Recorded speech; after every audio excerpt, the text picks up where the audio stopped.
Mini episode 426 of the FDH Lounge is brought to you by Sportsology, delivering unconventional columns and webcasts about sports, TV, music, movies, and more. Follow them on the web at sportsology.info. The FDH Lounge. You want to schedule your life around it. A long time ago, on a gloomy, wet Cleveland spring night, two men stand alone amidst the late-night drizzle. Their voices echo across the vacant station parking lot as they debate the merits of the great American radio show that have been missing for far too long. On that night, an idea was born. That idea became the FDH Lounge.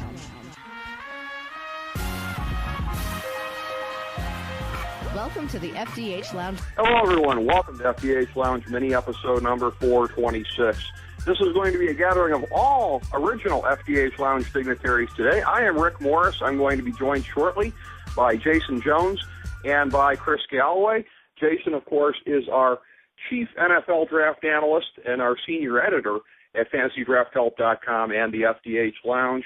And, of course, he was with us for all of our previews of the NFL draft that we had going on. Of course, you can also find the great analysis from FDH at Pro Football Draftology 2014. You can still find that at FantasyDraftHelp.com and at the FDHLounge.com. We're doing a little bit of a postscript today. We did a lot of intensive analysis leading up to the NFL draft, and today is the time to look back at it, to see what teams did that we thought went well, to see what didn't go so well, and where the jury is still out, I suppose. So we're going to talk about that. We'll bring in shortly as well. It has been a tradition the last couple of years when we've done our postmortems to also do this with original dignitary Chris Galloway. And he is playing in pain. We appreciate him doing this. He's coming off of some shoulder surgery actually just yesterday, so we appreciate that he will be battling through to join us uno momento. But we have Jason Jones, my main man, on the line with us here. Jason, got you on here. How you doing today, my friend? Oh, great. Most productive I've been in months today. I'm very glad to hear that. And I know the wheels have been turning for you ever since the NFL draft on some of the things that you were going to say about it. We have a couple of different metrics, actually, that we'll be getting into in a while. One based on your top 100 overall, one based on teams filling their needs, and one based on a combination of the two. So I'll be very interested to hear, once we get to that point, what you and Chris think of that and how it squares with some of your winners and losers. But let's just get into it as far as draft night itself goes while we're waiting for Chris to get on with us here. The night where it all kind of started breaking down a little bit, of course, the Browns making that trade at number 4, that's where the chaos kind of really started when it looked like they were going to go for Sammy Watkins and then didn't. Some might say Jacksonville going for Blake Bortles at 3 really kind of accelerated the process because, while that was a very bad need, we didn't see them making that move. Where did you think things started to go away from expectations? Because it happens every year, and it's almost always in the top 4 or 5 or 6. And by the way, that's the NBA and the NFL draft where things really start to break down at that point. But where did you see it crystallizing into the kind of chaos that nobody anticipated? Well, right out of the gate, the story of this whole draft, really, the charade, the majesty that is the draft, was what was going to happen at 1. And I think deep down, everyone knew what was going to happen. You can spin it however you want to, but when scouts and analysts start throwing around terms like once in a generation, once every 25-year kind of player, I don't see how you pass on that. And I don't care what your need is or how your board shapes out. If the guy is that good, and I think most people believe that he is, if the whole work ethic thing is straight, Jadeveon Clowney absolutely is going to go number 1. Now, believe it or not, I think maybe, depending on your perception of things, it either sways at 2 or it sways at 3. And 2 is quite simply, it's St. Louis and it's Jeff Fisher, and they don't really ever step out of bounds as far as drafting goes. If it's a boring pick, but it's a good pick, they're going to make it. So I think there we were worried about whether it was Glenn Robinson or if we were going to see some sort of connection to some old ties with Jake Matthews. But either way, I'm pretty sure we all thought it was going to be tackle. And then where it would have been interesting would have been everyone in the world thinking that it was either Khalil Mack or Sammy Watkins at 3. The fact that Jacksonville went Bortles is just, it's a Marv Levy move if we can go back to some of our early days. I literally screamed at the TV. You and I both believe in this concept of keep to value above all else. And I don't care how good you think Blake Bortles is going to be. They could have traded down even to 10, 11, 12 and guaranteed they'd still get him. And they could have come away with a king's ransom, but they didn't, which is typical Jacksonville. So I think 3 is the absolute latest you can say that it started to sort of fall off the wheel. Yeah, because, again, by draft night, nobody really had Bortles going 3 to Jacksonville. The irony, as you indicate, is that earlier in the process it really wouldn't have shocked us, but it had kind of crystallized by draft night that nobody was really high enough on any of the quarterbacks there to take them that highly. And we got Chris Galloway, our good friend and original dignitary, on the lines with us as well. So I will start by directing the same question to him, as I thank him for playing through pain, as I know that he is today. But, Chris, how you holding up, buddy? And where did you think the chaos really started on draft night? I didn't, I guess I am a little in disagreement on this. I wasn't shocked at all by the Jaguars taking Bortles at number 3. And I do disagree a little bit that they could have guaranteed themselves in later on by trading down. I mean, I think that they knew that, the Vikings were there as a possibility. The Raiders were there as a possibility. I wasn't shocked by that decision, I guess, at all. And I don't know, maybe I'm the outlier on that. The Jaguars and Bradley seem to be in a mode of, and Dave Caldwell seem to be in a mode of, they're building a team for long term, not for immediate. And when they signed Henny to a couple-year contract, to me, that was screaming, we're going to have this guy at the rudder for the next year or so, but we're going to draft a quarterback to come in and work underneath him and to learn the ropes. So I guess I didn't view Bortles as any kind of a curveball at all. I kind of expected it. I thought it would also come down to either that or maybe Sammy Watkins because of their wide receiver situation. And so I guess I wasn't surprised by it. When I look at the draft, I thought the first real surprise to me was the Titans at 11 taking the tackle out of Michigan, Taylor Lewan. They have so many needs, and as you know from my philosophy, you can never get enough good linemen. I believe in good linemen, all day long, and so not necessarily a bad pick, but certainly not one that was a glaring need at all in terms of their top 4 needs. In terms of their offensive line, so that to me was the first shock. The Lions taking, I guess you could argue also the Lions taking Eric Ebron surprised me quite a bit. To some degree because they already had such bigger needs on defense. But again, they must be thinking, hey, let's get Stafford more weapons. Clearly, he would have gone 2 slots later to the Giants, I think, had he been available. So Ebron wouldn't have lasted much longer. I was a little surprised by the Steelers taking Ryan Shazier at big reach at 15. I thought that was a reach. I thought he was a guy that should have gone mid to late 20s. I like him, but he's a little undersized. And again, back to the theme of value where you're picking. I thought that was the sort of classic Marv Levy, especially how many times did Marv Levy reach for an Ohio State product? That's true. So That's true. That really felt to me like that was the Marv Levy move right there. So overall, I guess I wasn't terribly surprised. To some degree, I'm surprised that Jerry Jones actually didn't go crazy and draft Johnny Manziel at 16. Jerry Jones does not understand how to build a football team and nor how to pick a coach. And so I thought for sure that he'd be, as a Cowboys fan, I was distraught over the thought of him taking Manziel when the Cowboys have such drastic needs on defense and on the offensive line. So that was a bit of a surprise just because he was disciplined. Yeah, a rare bit of restraint there. So let me redirect some of what you were just saying to Jason and see about the bigger surprises. It should be noted, by the way, as long as we're talking about teams maybe reaching a little bit, I think the Shazier pick was more of a reach because he was not supposed to go in that range.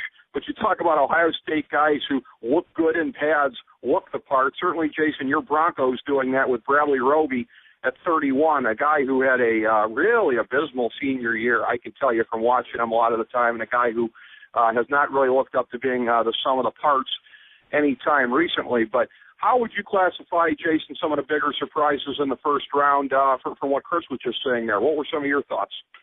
Well, let me back up a second here, and I don't want to make this a thing, but here's going through the draft so much as we do before the actual draft occurs. There's so many permutations and so many different scenarios that could take place. And here's hindsight being what it is, and it's going to feel like I'm cheating a little bit. The thing is, Oakland was only going to take a quarterback if everybody except Derek Carr had been taken. If they literally went 1, 2, 3, 4, Oakland takes a quarterback. Otherwise, they're going somewhere else. They would have taken Watkins if he was there, Mack if he was there. And I think to some extent you can almost make the same argument for Minnesota. Minnesota has a defensive head coach for the first time and a guy who's really been overlooked for quite some time. And to think that they weren't going to go out and get a guy that they think is an elite or future elite defensive player, I think is crazy. So in my opinion, I think, yes, Jacksonville could have taken a quarterback, but I think after Jacksonville, the earliest you can even consider another quarterback going off the board, Cleveland included, is 11 with Tennessee, and that's only if they just didn't like anybody. They might have taken a Bortles if he was there just because they don't like what's left. Taylor Lewan actually didn't surprise me much because I had them pegged for sort of taking the best offensive tackle available, whoever that would have been, and that just may be me being lucky. So I'm just saying, as we go through over and over and over again, I actually had it where the first quarterback didn't go off the board until 20, and that was like going the week before the draft. So just throwing that out there, just my opinion that I think things shaped out quarterback-wise a lot like we expected it might have. That said, Shazier is far and away the biggest reach. And maybe it's an Ohio State thing, I don't know, but he's one of those guys that looks great but may not have a position. And what really worries me I don't really care because it's the Steelers, but he's undersized, he's faster than all hell. But can he play inside linebacker for the Steelers? Because he sure as heck can't play outside linebacker for the Steelers. He's not big enough, strong enough, he's fast enough. I just didn't like that pick at all. And I agree with Chris 100%. He is a 24 to 32 kind of pick, and I don't even care what the teams look like.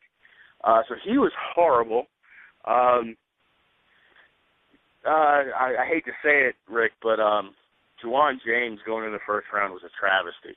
Now, considering what had transpired, I guess you don't really have much choice. They needed a right tackle in the worst way after signing Albert, and if they had come out of this draft with nothing else but addressing the offensive line that's good, I just would have taken Kouandjio 20 picks ahead of James. Yes, absolutely. I agree with that. I thought that was a huge reach. That was going to be my second highest reach. In some ways, he might even be the biggest reach because he doesn't belong in the first round. But that's the Dolphins desperate, and they took the highest guy they had on their board at that point. What I want to know real quick, just Rick, and you can probably answer this better than any of the rest of us. For a team that was willing to jump up to get Deion Jordan, why the heck wouldn't they jump up ahead of Dallas to get the kid from Notre Dame, who is very, very good? Well, a little bit of apples and oranges there because what you're talking about last year, that's Jeff Ireland's last year's GM, new guy on the beat. True. That they brought over from Tampa. I will tell you this, not an auspicious start for them, not a good start based on what they did there. I agree with you guys, and as I pointed out on our live blog, and if anybody wants to catch what was being said as the draft was going along, You can check out the transcript there. Same place you find the show, the FDH Lounge Multimedia Magazine, the FDHLounge.blogspot.com. As I pointed out, I'm harshing on the pick. I'm not only a Dolphins fan, I'm a Tennessee fan. So what does that tell you if I hate the pick? I mean, that really, you would expect me to homer for it on one side, if not two, and I agree with you guys. I thought it was absolutely abysmal. One thing I will give myself partial credit for, I missed on the guy, but as far as sliders in the first round here, I had a feeling between Calvin Pryor and HaHa Clinton Dix that only one of them was going to go as high as they deserved to go, because I didn't think teams in the middle of the first round were going to prioritize safety like that.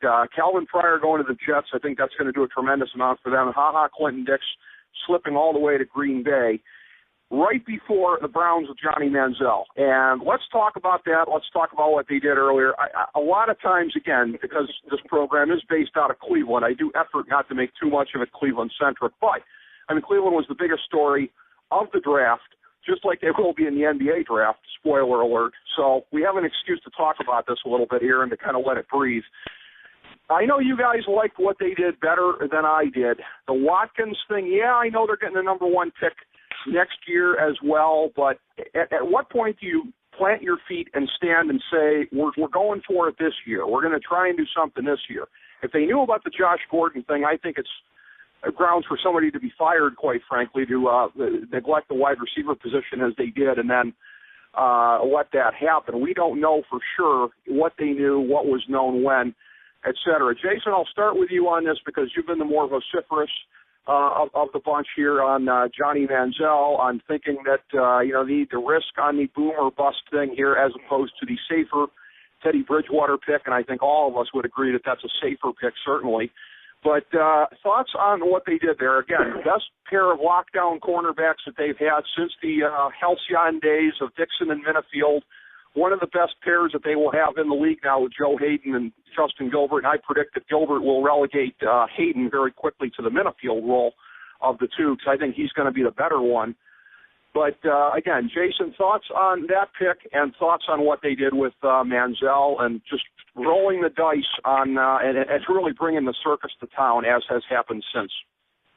Well, when the Gilbert pick came across, anybody that reads the transcripts will see that I was in full-on panic Watson mode. I've been calling for Watson to be the pick since probably September. So that one really hurt when they traded back to not get him. In hindsight, I think the Gilbert pick is a stroke of genius, because when you look at him, especially knowing that he's going to a team where the other guy across from him is not a bum, Justin Gilbert's got the potential. He's got all the tools built to be a Pro Bowl type caliber guy, if not a shutdown guy. Interesting on the Hayden thing. I'm going to reserve judgment on that one just yet, but we got to see him play. Now, moving into the Manziel bit.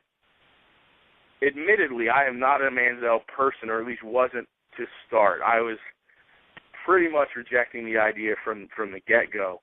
However, a friend of mine implored me to go back and look at the film again, more as a prospect and not just watching a kid play football. And I'll be honest, everything I've seen, starting with him not running as much, the throws he makes, he does make some crazy throws he probably would be ill-advised to attempt in the NFL.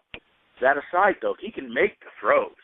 And his pro day, aside from the charade that was the black helmet and black jersey bit, he really did impress me on that pro day. He made throws I didn't think he could make. So, as a quarterback goes, I am all on board with the idea. Now, here's where I get amped up about it. And you guys would actually be better than I would to answer this one. When was the last time Cleveland picked the quarterback that the whole world looked at and said, that's the guy. That's the guy with the most upside. That's the guy with the strongest arm. That's the guy who can really make some plays happen.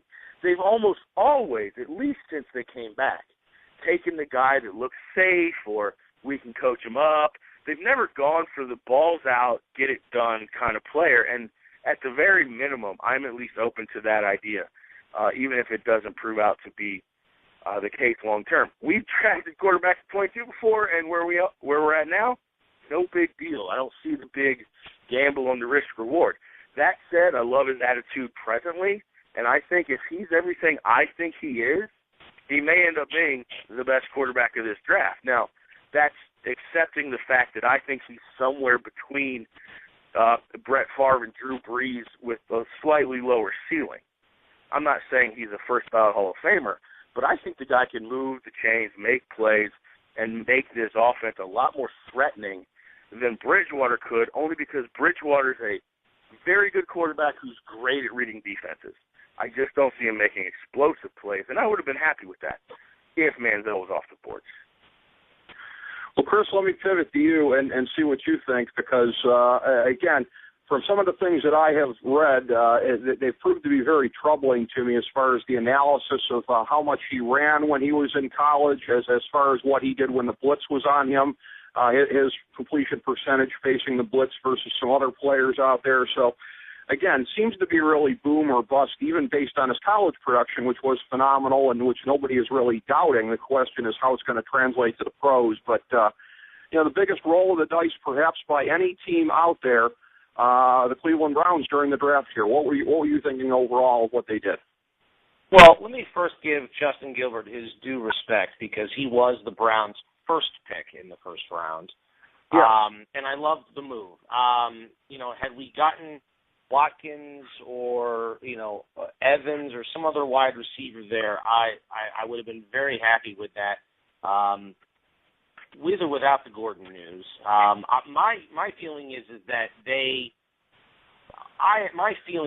didn't know that at that moment when they made that trade down on that first pick, because I think that would have directly much more impacted it. That said, regardless, they trade down. They get probably the best cornerback in the draft, a guy who's a bigger, faster, stronger. Hayden needs to work on his tackling, but his upside is huge. And I agree with you guys. I think that, not this year, but the following year, I think Hayden will become our number 2 cornerback, and that's a great problem to have. Yep. So to be able to drop down and get a number 1 next year and a 4th rounder next year, don't forget about that, because that's not going to be completely chopped liver, and get the best cornerback and solidify your backfield in a pass-happy league was just fantastic. I mean, Ray Farmer gets it. He knows how to draft. And I think the proof in that, in the refocus of this organization, is the fact that they were willing to take a gamble on Manziel at 22. I would have been out of my mind upset had they taken that gamble at number 4 on Manziel and left it at that and called it a day. Because this team needs picks that are as close to a sure thing as possible, because we've had too many busts for the Cleveland Browns for too many years in the draft at so many different rounds. They could never risk gambling like that with the number 4 pick. Now, that said, to trade Trent Richardson, and tip of the cap to the former folks that got dumped, the trade Richardson basically for Johnny Football is a roll of the dice, a flip of the coin, or whatever you want to call it, that I think is fantastic. Now, I have a lot of question marks about Johnny Manziel. I think the guy is explosive. He is definitely boom or bust. He can move the chains. My big concern in watching him in college and then how that translates to the pros is people call him electrifying. Well, he's electrifying because he holds on to the football.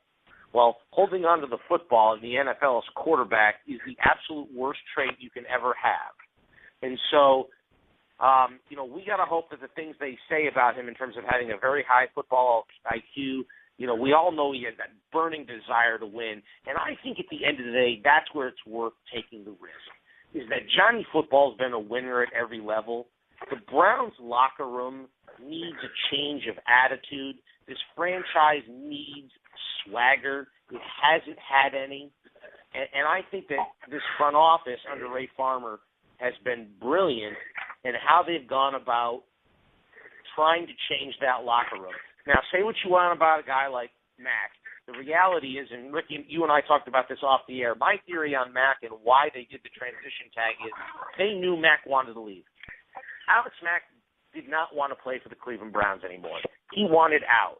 And so they put that tag on him knowing that they would have to match whatever deal he came up with rather than franchising him and trying to pick one up another year up, they wanted to lock him down, and they knew he was a guy that wanted to leave. And if you look at his comments before and after they did all that, even afterwards, he's like, well, it's over, I got to get back to work. That's not a guy that's enthused about being there.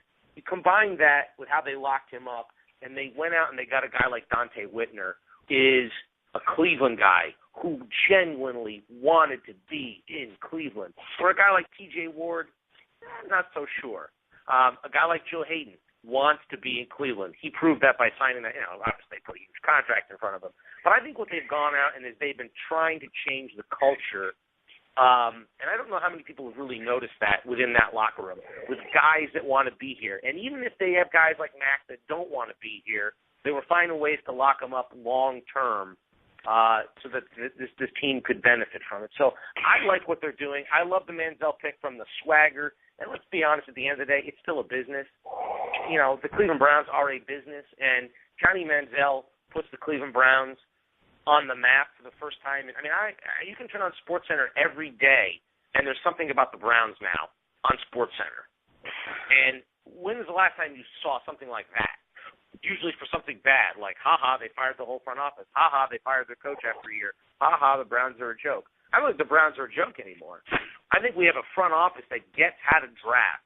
And I go through this entire draft round after round, and I like what they did at every level. I love what they did with the gamble on Manziel.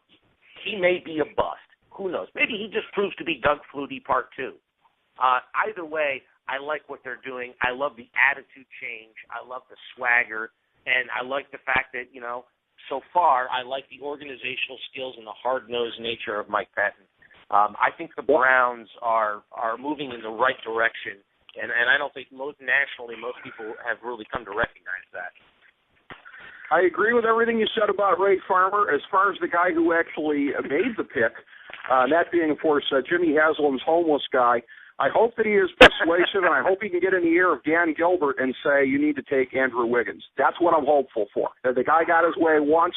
If he can lead the Wiggins coming to the Cavs, I would be very grateful to him this time around. But we're talking big picture winners and losers here.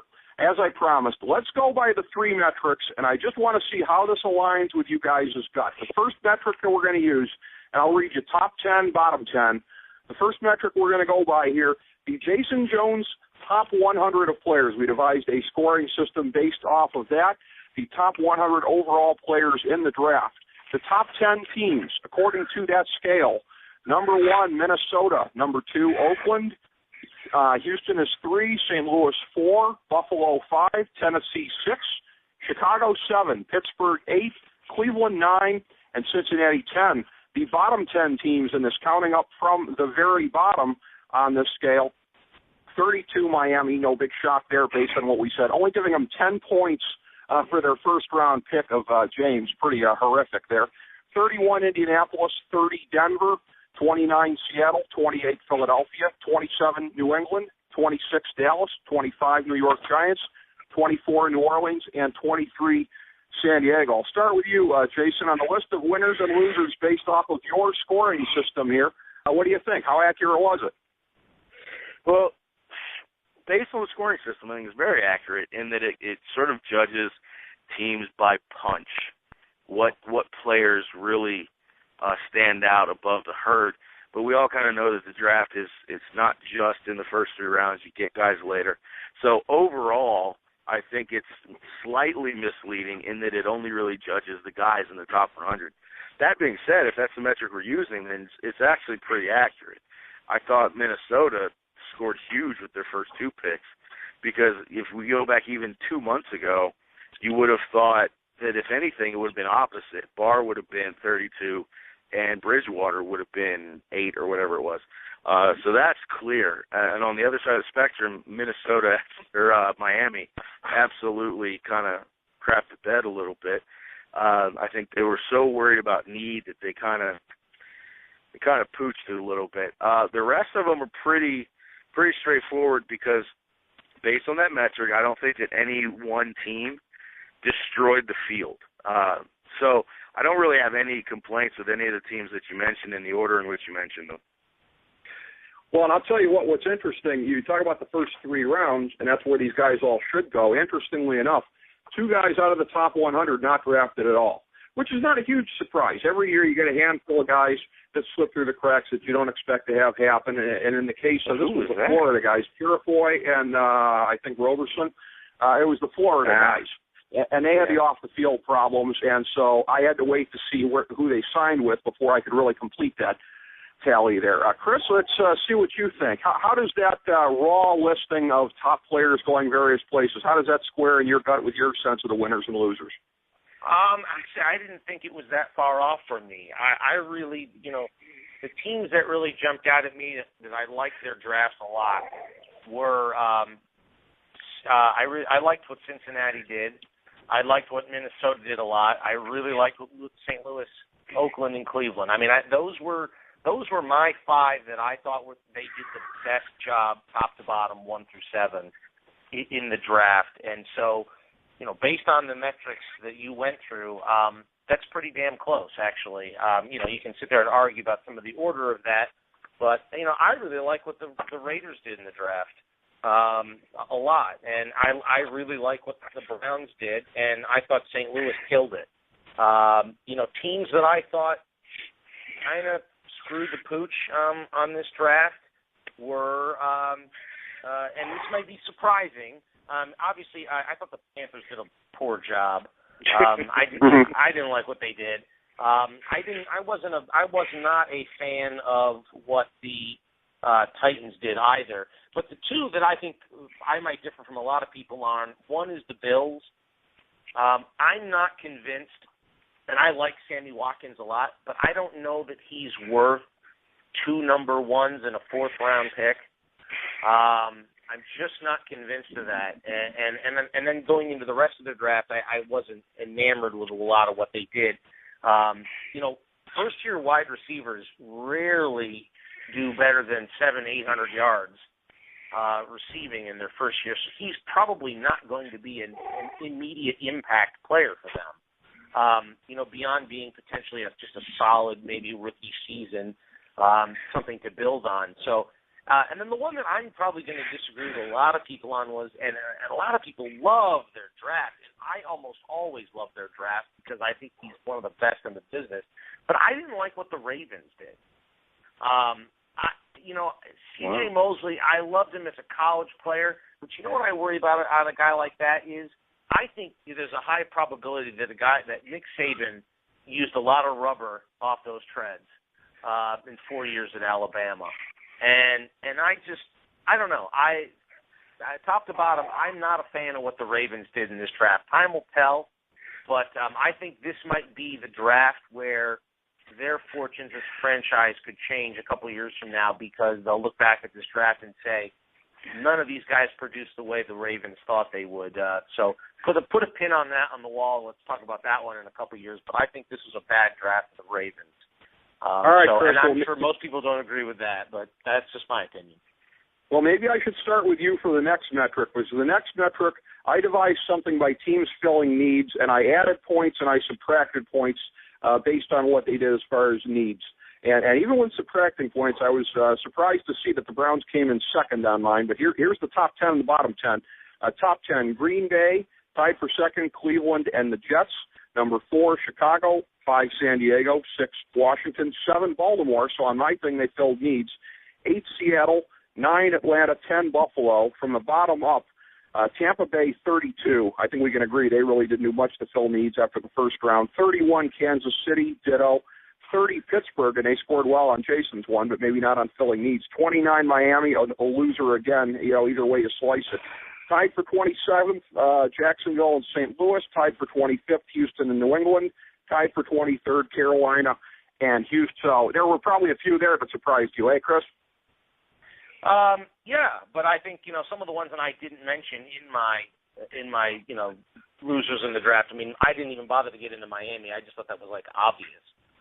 Yeah. I'm a little surprised by, how that worked out as it relates to the Rams. I really like what they did. So that's a little shocking. But, again, we can throw metrics and everything at it. I think the thing we ought to do is we ought to go back one of these days. It'd be a great FDH project to go back, 5 years and apply those grades to the draft and then see where they all are now and see if these metrics hold out historically or not. Prove themselves, because I don't know. I mean, I think that opinions vary very widely on some of these players. They do. They definitely do. No question about that. Jason, were there any surprising winners or losers on that list to you? Again, depending on how you apply the metric, I think all of this stuff is going to come out true within reason. I don't think I have any huge complaints with any of it. I'm with Chris, though. I do think that when you look at the whole draft and what it means for each team, I think St. Louis did really well. But, like Cincinnati, it's become sort of this thing with their current regimes where you go into the draft just hoping that they're not going to snake the guy you like because they've been doing pretty well lately. That's right. Baltimore is interesting, sort of to combine this with what Chris said earlier. Baltimore seemed to pick what they think is a need at spots, and it depends on where they're playing these guys, specifically with Jernigan. If Jernigan lines up in 3 technique as opposed to playing your traditional defensive tackle, nose tackle, I really like that pick more. Very safe to say that what Chris mentioned about Mosley is accurate. But I guess my thing there is how many times is Ozzie going to pick a Alabama linebacker before ownership steps in and says enough is enough. So if he turns out to be Rolando McClain, then they got a big problem. But to answer the question, according to that metric, I think everything serves relatively true. And my only question, and it's going to sound like I'm beating a dead horse here, but I think Cleveland's draft is historically good in that in their 6 picks, they came out with 4 starters with 2 other guys that are going to be contributors on a serious level almost immediately. So my only question is, did they get deducted a lot for the wide receiver issue? Because otherwise I think their draft was phenomenal. No, I came up with a formula that deducted, I think, 3 points for every need that was left out there. And as far as it went, I awarded an extra point for any teams that got a stray, useful player, whether or not it was going to be a starter. Like the guy that they got in the mid-rounds here, Desir, I think he's going to be their nickelback. I gave him a point for that. Not going to be a starter, but nickelback is pretty important in the NFL these days. So I was awarding that. All right, let's look at the compilation then. Let's look at, theoretically, this should be the most accurate one here. Jason's top 100 formula plus my needs formula, averaging it out. Tied for first in this thing here. Chicago makes a jump up. Chicago and Cleveland tied for first in this formula. From there, the rest of the top 10, Minnesota, Buffalo, Tennessee, Green Bay, Oakland, the Jets, Baltimore, and Washington. The bottom 10 counting up. Miami, once again, they're a loser, whatever way you slice it. I hate to say as a fish fan. Kansas City, New England, Philadelphia, Indianapolis, Tampa Bay, Carolina, New Orleans, and Denver. Denver not scoring so well in the formula when you combine top 100 and needs filled. So I'll start with you, Jason. You're probably a little bit surprised to hear Denver's name get called out on that list. Not at all. Let me be clear on this. Oh, okay. We pride ourselves in being objective and looking at things evenly. Okay. The fact of the matter is Denver goes into this draft, and anyone that doesn't believe that they are making every single decision based on a 2-year plan is crazy. With that said, I think they picked Roby where they did because it was just the last of the corners they believed at some point immediately can start and be impactful. Now, the 3 of us can agree that they're probably wrong on that based on how Roby played, especially last season. And his head's not always in it.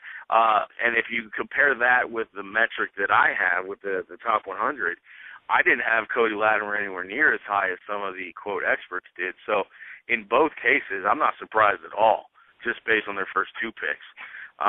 Another one that we should probably ring the bell on is Carolina. And I know a lot of Carolina fans were just happy that they got one of those top 5 wide receivers. However, again, I think Kelvin Benjamin is one of those guys that went where he went because of his size. He's not fast. He's not quick. He doesn't catch with his hands, and he drops as many balls as he catches. And to be honest, if he didn't catch that game winner in the national championship, I don't think he goes before the first 50 come off the board. And then after what they did after that really wasn't very impressive either. I do think Coney Ely was a nice grab where they got him, but after that, I think bottom falls out.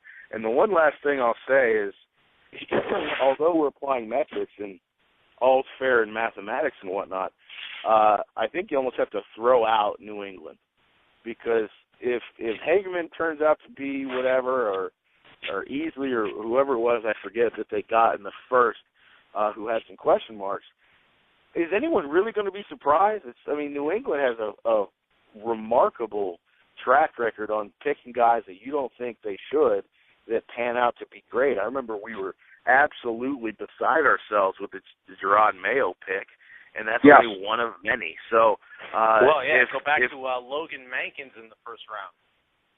Yeah, so if New England's picks pan out, I'm not going to be surprised one bit.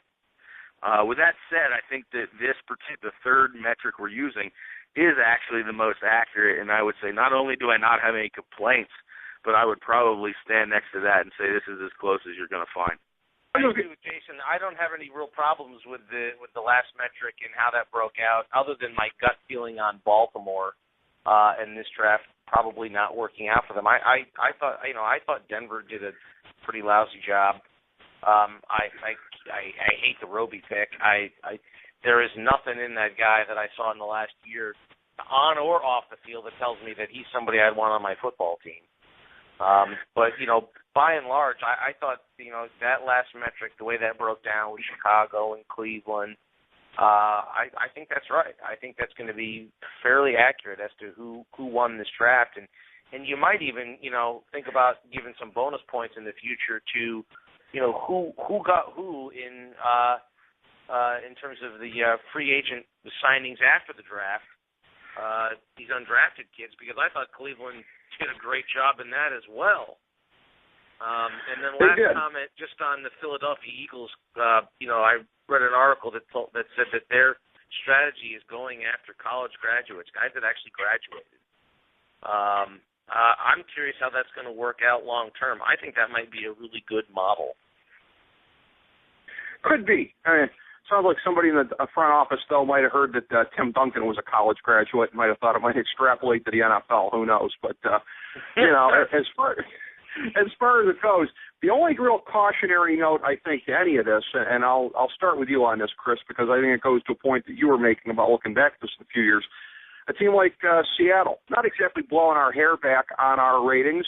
Paul Richardson looked to be a pretty good pick, and some of the other ones you'll look at it and like, okay, pretty good, but that's what they've done the last 4 years. That's how they built a team in historic fashion, turning over the entire roster in 4 years. And little to none of these moves would have really registered on our consciousness at the time. So I guess they would probably be the perfect example of it. And I'm not a big proponent of, well, you're going to wait 2 to 3 years to see how it pans out. No, I think we can pretty much pronounce Miami as a loser in the draft right now. There's a couple things that are pretty safe right now. But Seattle, don't they kind of stand as the whole best poster child of some teams you really do have to kind of wait to see how it pans out? If anybody's earned the benefit of the doubt, it's them. Well, I agree. They've certainly done a great job with their, especially with their later round drafting. I don't know where they get their intel and how their scouting breaks down, but somebody's doing something right. And I agree 100% with Jason on the Patriots. I mean, I almost always put the Patriots aside and say, okay, the Patriots have had some busts. There's no doubt about that. I mean, every team does.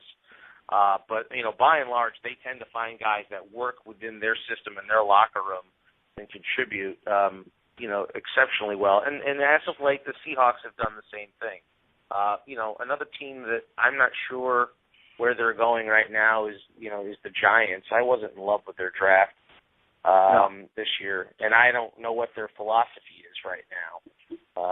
Same thing kind of goes with the Lions. I'm not quite sure what they're doing. So I think that's where you get into, do you have a game plan? Do you have a philosophy, whether it's, the Philadelphia Eagles now only wanting college graduates, whatever.